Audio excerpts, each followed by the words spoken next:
देखिए, बात यह है कि इस मुल्क को 3-4 बत्तियों के पीछे लगाया गया। एक तो लगाया गया कि सिर्फ सड़कें बनानी हैं, पुल बनाने हैं, मेट्रो बनाने हैं, तालीम पे और सेहत पे खैर ही खैर है।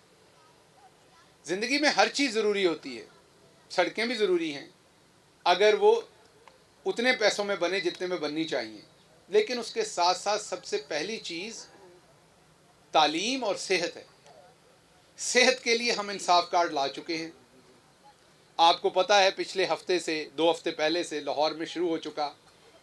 अभी तक तकरीबन 5 से 6 हज़ार लोग मुफ्त प्राइवेट हॉस्पिटल्स में सेहत कार्ड पर इलाज करवा चुके हैं।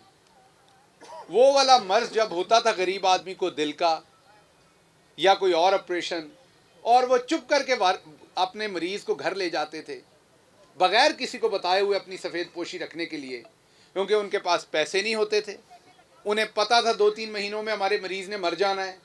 और अगर कोई महल्ले का बंदा पूछता था कि तुसी किसी और डॉक्टर को नहीं दिखाना, तो वो कहते थे नहीं दिखाया, डॉक्टर ने दवाई दी, इससे आराम आ जाएगा। उन्हें पता होता था मरीज़ मर रहा है, क्योंकि पैसे नहीं थे उसके इलाज के। आज आपके भाई, आज आपके बेटे जिसका नाम इमरान खान है, उसने आज उस गरीब का हाथ पकड़ा है और उसको उस हॉस्पिटल में ले जाके खड़ा कर दिया है जहां पर डॉक्टर निसार जट जा सकता है, जहां शहबाज गिल जा सकता है, जहां राणा सनाउल्ला जा सकता है। मरियम उन्हों के अब्बा जी, उन्होंने चाचा, वो तो खैर बाहर ही जाते हैं क्योंकि उन्होंने मशीनरी को होर है अंदर, इतों के डॉक्टरों को समझ नहीं आती। उन्होंने अंदर जो टांके ने, वायरिंग है, वो सारी कोई होर हैगी है, इतों वाली नहीं हैगी। इसलिए इत्थे तो साडा ही इलाज हो सकता है।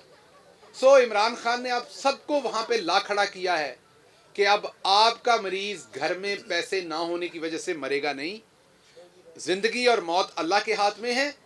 इमरान खान आपका हाथ थाम के आपको वहाँ तक ले गया है। मुझे अभी दोस्त कह रहे थे कि ये बाईपास जो है ये बनना चाहिए, ये चन्योट रोड जो है ये बनना चाहिए, सरगोदा रोड। तो मैं आपको खुशखबरी दे दूँ कि इंशाल्लाह इस साल में आपके ये तमाम बड़े रोड जो है वो बनने शुरू हो जाएंगे। चन्योट हो, समुंदरी रोड हो। कास्त्रो साहब इसके लिए पंजाब में हमेशा आवाज़ उठाते हैं। फेडरल में हमारी एक कमेटी है, वहाँ भी हमने आवाज़ उठाई है। तो 13 अरब की लागत से आपके ये तमाम बड़े रोड इसी साल में आपको नज़र आएंगे शुरू होते हुए, और हमारे टेन्योर के पूरा होने से पहले ये रोड इंशाल्लाह रिपेयर हो चुके होंगे। ये आपका जो बाईपास है इसके ऊपर 2 प्रपोजल्स हैं। एक है कि इसको डुअल बनाया जाए, एक है इसी को रिपेयर किया जाए। डुअल के ऊपर खर्चा ज़्यादा है, वो असेसमेंट हो रही है, लेकिन दोनों में से एक ऑप्शन जो है वो भी इम्प्लीमेंट हर सूरत होगा। मेरी ज़ाती तवज्जो स्कूलों और कॉलेजेस के ऊपर है, वो भी इंशाल्लाह पूरी करेंगे। अब मैं बात करता हूँ, आपने एक मुझे अमीपुर रोड का कहा था, इंशाल्लाह उस पर भी आवाज़ उठाएंगे, आपकी जो मदद हो सकती करेंगे। उसके साथ साथ रेस्क्यू 15 पैंसरे में अगर बन जाए तो वो गोजरा और फैसलाबाद और झंग के दरमियान में एक अच्छा एरिया होगा जिससे मोटरवे पे भी जा सकते हैं और दूसरी सड़कों पे भी जा सकते हैं। तो इस पे भी हम कोशिश करेंगे। अब मैं आता हूँ नवाज शरीफ साहब के ऊपर। मीडिया के दोस्तों के लिए उनको चाहिए इसके ऊपर, रोज़ आपको बताया जाता है कि अब नवाज शरीफ साहब वापस आ रहे हैं। अभी कल अयाज सादिक साहब ने कहा कि मैं जा रहे हैं तो मैं उन्होंने लेके आ रहे हैं।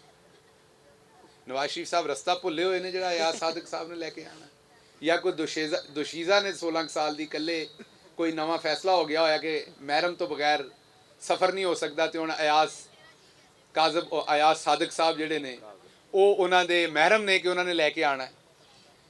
या नवाज शरीफ साहब, असी पिंडां दे रहण वाले, सानू पता है वो बौलद नूं खोपे बन दी देने, गोल गोल घूमता रहिंदा है, तो वो बैल ने नवाज शरीफ साहब के उत्थे घूमते जा रहे हैं। मैं फिर फ्लैट से गिरते अयाज सादिक साहब ने उस कमले रमले बंदे नूं फड़ के लैके आना है कि आ तेनू दसीए तेरा घर कित्थे है। बात यह है कि किसी के आने का डरावा तब देते हैं जब आपने उसका जाना ना देखा हो। नवाज शरीफ ने आके वही गाजरें काटनी हैं जो वो यहाँ पहले मौजूद थे तो काट लेते। मैं तो उन्हें 3 दफ़ा हॉस्पिटल में मिला हूँ। वो तो उस टाइम पाँव पड़ते थे, मिन्नतें करते थे, माफ़ियाँ मांगते थे कि किस तरह जाने दें, मैंने मर जाना, मैं बीमार हूँ। बुनियादी तौर पर वो यहाँ से भागना चाहते थे। तो एक शख्स जो कहीं से भाग के गया हो उसे महमूद गजनवी ना बनाएं, हमें ना बताएं कि उसने हमला करना है वापस, उसने सोमनाथ के मंदिर तोड़ने हैं। जेड़े राती 9 बजे भजे होण ਉਹ ਸਵੇਰੇ ਸਰਗੀ ਵੇਲੇ हमले नहीं करते, क्योंकि वो पहला अपनी जान बचा के भजे होंगे ने। आपको जो डील और ढील जितनी की मैसर आनी थी वो आ चुकी, हमारी जितनी मजबूरियां थीं वो गुजर चुकी। अब आपके सामने खड़ा है इमरान खान। अब आपको हमें बताना पड़ेगा कि मकसूद चपड़ासी के पास कौन सा हुनर है कि उसके अकाउंट में 3700 करोड़ रुपया, 3700 करोड़ रुपया किसने जमा करवाया है। अच्छा, अब मैं वापस आता हूँ नवाज शरीफ पे। हम नवाज शरीफ को वापस लाना चाहते हैं। नवाज शरीफ का वीज़ा अनकरीब वहाँ से रिजेक्ट हो जाना है। ये अयाज सादिक साहब उनको लेने नहीं गए, उनकी वजह से खुद ना निकल जाएं वहाँ से। उन्हें फ़्लाइट में बिठा के भेजा जा रहा है और वो यहाँ सीधा लैंड करेंगे और जेल में जाएंगे। अभी एक नई कोशिश की जा रही है। आपने मैकडॉनल्ड से बर्गर ख़रीदा होगा कभी, तो आपको इस बात का पता होगा कि एक डील मिलती है जिसमें ड्रिंक मिलती है, फ्राइज़ मिलते हैं, बर्गर मिलता है और एक चिकन का पीस मिलता है। अब उसी तरह शरीफ फैमिली एक डील मांग रही है। मरियम साहबा, शहबाज शरीफ साहब, हमज़ा साहब और नवाज शरीफ साहब, इनको जो है वो बाहर रहने दिया जाए, पीछे से शाहिद खाकान अब्बासी साहब पॉलिटिक्स कर लें। ये डील मांगने की कोशिश की जा रही है। अब यहाँ पर सामने इमरान खान खड़ा है। ये आप मैकडॉनल्ड या KFC पे शॉपिंग नहीं कर रहे कि आपको ये डील मिलेगी। हम तो आपको एक उबला हुआ आलू भी नहीं देंगे, ना छल्ली देंगे, आप तो बर्गर और चिकन पीस मांग रहे हैं। तो ये डील नहीं मिलने वाली। आपको यहीं गला फाड़ फाड़ के दोबारा सबको गालियाँ देनी पड़नी है। आपके मुकद्दर में गालियाँ निकालना और गालियाँ खाना रह गया है। अब पूरे पंजाब की ब्यूरोक्रेसी को, शुरू में इसमें कोई शक नहीं, हमें तंग किया सबने, लेकिन अब उन सबको पता चल गया है कि वो जो शरीफ ख़ानदान की डायनेस्टी थी वो ओवर हो गई हुई है। सहक रहे हैं। हाँ, ये सच है कि कुछ इलाकों में उनका वोट बैंक है अभी भी, लेकिन सहक रहे हैं। जब इलेक्शन आएगा, जब सामने आवाम को नज़र आएगा कि एक तरफ वो है जो कभी जद्दे भाग जाता है 10 साल का एग्रीमेंट करके, कभी वो सऊदी अरब भाग जाता है, कभी वो लंदन भाग जाता है, फिर वो डरावे देता है मैंने आ जाना है। भाई, अगर आप कुछ कर सकते थे तो पहले क्यों नहीं किया था, भागे क्यों थे? और अगर अभी आपको कुछ याद आया है न, ये वो वाली मिसाल है कि एक बंदा भागा जा रहा था, उसे किसी ने रोका, पूछा कि भाई किधर भाग रहे हो? उसने कहा बड़ी मुश्किल से इज्जत बचा के निकला हूँ। उसने कहा क्या हुआ है? उसने कहा पिछले चौक पे मैं और अब्बा जी आ रहे थे तो किसी ने अब्बा जी को चपेड़े मारनी शुरू कर दी और मैं बड़ी मुश्किल से इज्जत बचा के भागा हूँ। तो इनकी हालत वो है। इन्होंने वापस आके अब इमरान खान पे हमला आवर होना है। देखिए, महंगाई के बारे में इनका नैरेटिव जो है वो अवाम को पता है कि जिस शख्स ने दुनिया में, कोई एक मिसाल नहीं है, मैं आपको बता दूं, एक भी मिसाल नहीं कहीं ढूंढे कि 3 इंटरनेशनल स्टैंडर्ड के हॉस्पिटल बनाए हों जहां कैंसर के मरीज़ का 70% इलाज, 70% मरीज़ों का इलाज मुफ्त होता हो। 2 यूनिवर्सिटियां बनाई हों जहां 90% और 100%, अलकादर में 100% बच्चे फ्री पढ़ रहे हैं और नमल में 90% बच्चे फ्री पढ़ रहे हैं। तो ये कौन सोचेगा 2 इंटरनेशनल यूनिवर्सिटियां गरीबों के लिए बनाने के लिए और 3 इंटरनेशनल कैंसर के हॉस्पिटल बनाने के लिए लाहौर, पेशावर और कराची? कौन सोचेगा जिसके दिल में गरीब का दर्द होगा? तो आप मुझे बता रहे हैं वो गरीब के लिए पेट्रोल महंगा करेगा, वो गरीब के लिए मिर्च महंगी करेगा, वो गरीब के लिए आटा महंगा करेगा, जिसकी पूरी ज़िंदगी गरीब के लिए गुजर गई, जो हुकूमत में गरीब के लिए आया। तो आज अगर टमाटर सस्ते हैं तो उसका AC, DC और उस्मान बुज़दार ठीक काम कर रहा है, और आटा या कोई और चीज़ अगर महंगी होती है तो उसका AC और DC गलत काम करता है। पहले इस चीज़ में से बाहर निकलें। ये जो शहबाज शरीफ ने हमें बेवकूफ़ बनाया हुआ था, ये एडमिनिस्ट्रेशन से चीज़ें कंट्रोल नहीं होती, ये डिमांड एंड सप्लाई है।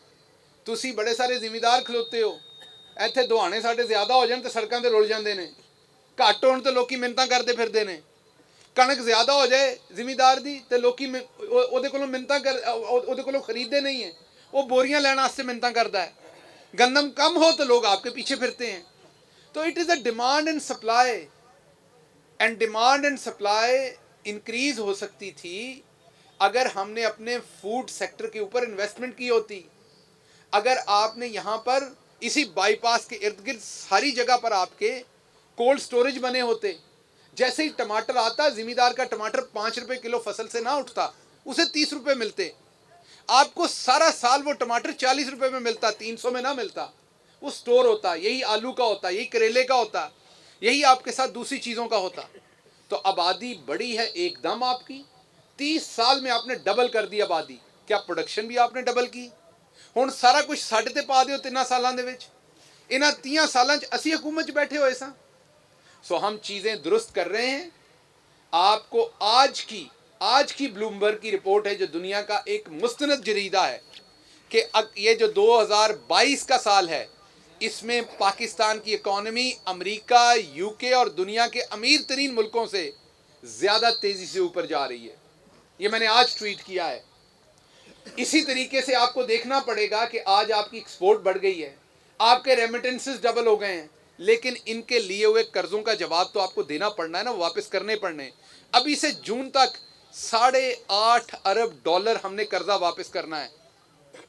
हमारे मुल्क की कुल आमदन जो है वो देख लें, और फिर देख लें कि ये 8.5-9 अरब डॉलर अभी से लेके जून तक आपने वापस करना है। वो तो भला हो ओवरसीज पाकिस्तानी का, जो आपके साथ डट के खड़ा है, जिसने 20 अरब से बढ़ा के इमरान खान पे यकीन करते हुए 30 अरब पे अपने रेमिटेंसेस ले गया है।